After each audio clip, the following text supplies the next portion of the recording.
Today we speak to a man named Jeffrey from Omaha, Nebraska, who is talking to a woman named Dordie living in Alaska. They met on Facebook about a year ago and just got married a couple of months ago. The problem is that Jeffrey has never met his wife in person. Jeffrey and his family want to get down to the bottom of this and find out the true identity of this woman that he met online.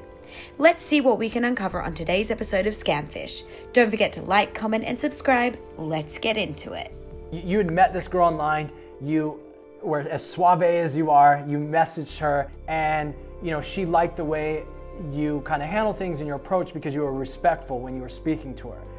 But there were some things that kind of stood out. You were talking to her and she couldn't talk on the phone because her phone was broken, but she had a lot of money, a lot of property, she owned a business, and so you only spoke to her through Google Hangouts, not through the phone, correct?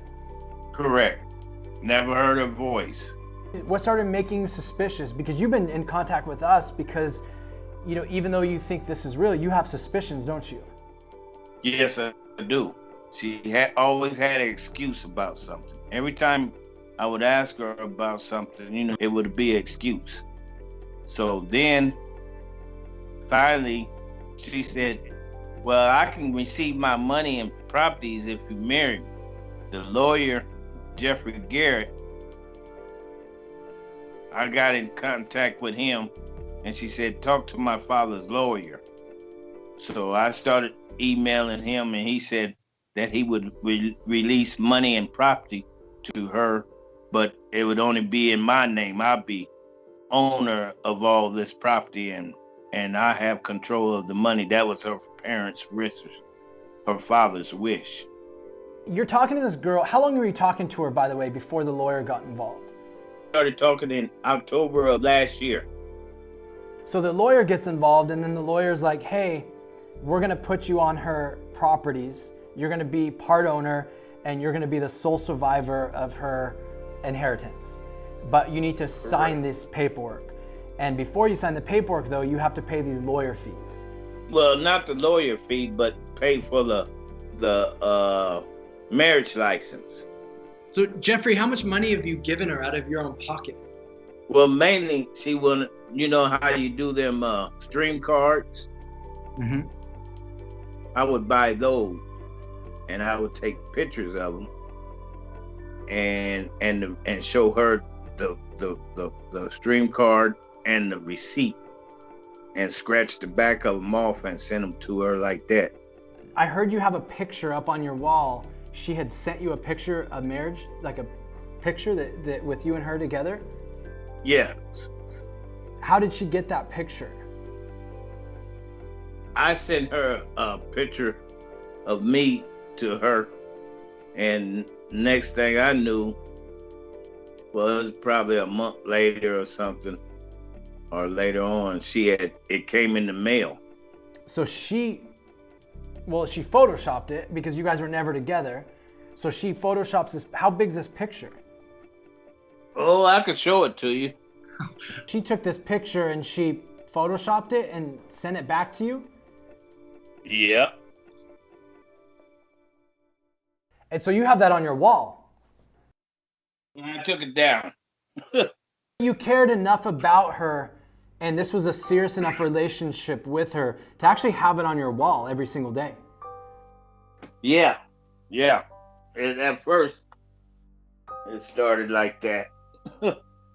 Has she talked to you in a while, or when's the last time you spoke to her?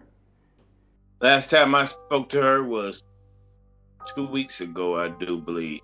And that was through the Hangout.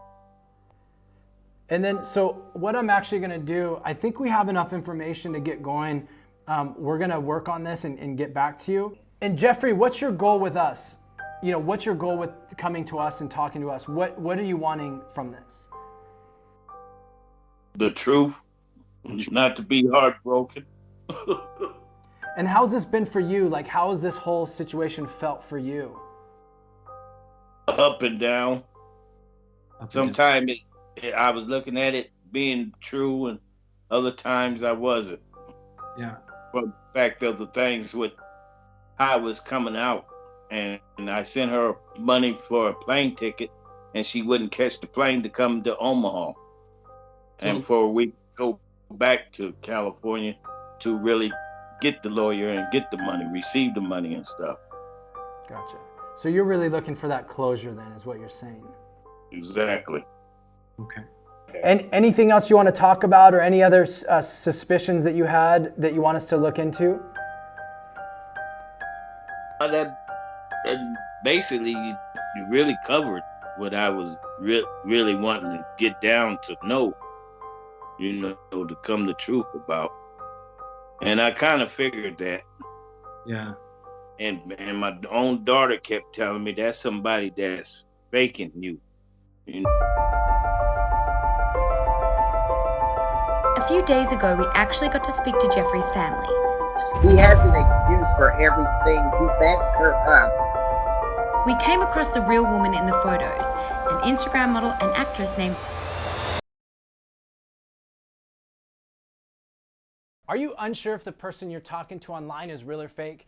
Maybe you've been trying to get a family member or friend to come to terms, and you have a story that you'd like to share about a romance scam. If this is you, email us at sharemystory@socialcatfish.com. By allowing our YouTube audience to hear about your experiences, you can educate them on what you went through and the signs you witnessed. Education is the best way to prevent these scams. Your story could be the reason thousands of scams are prevented.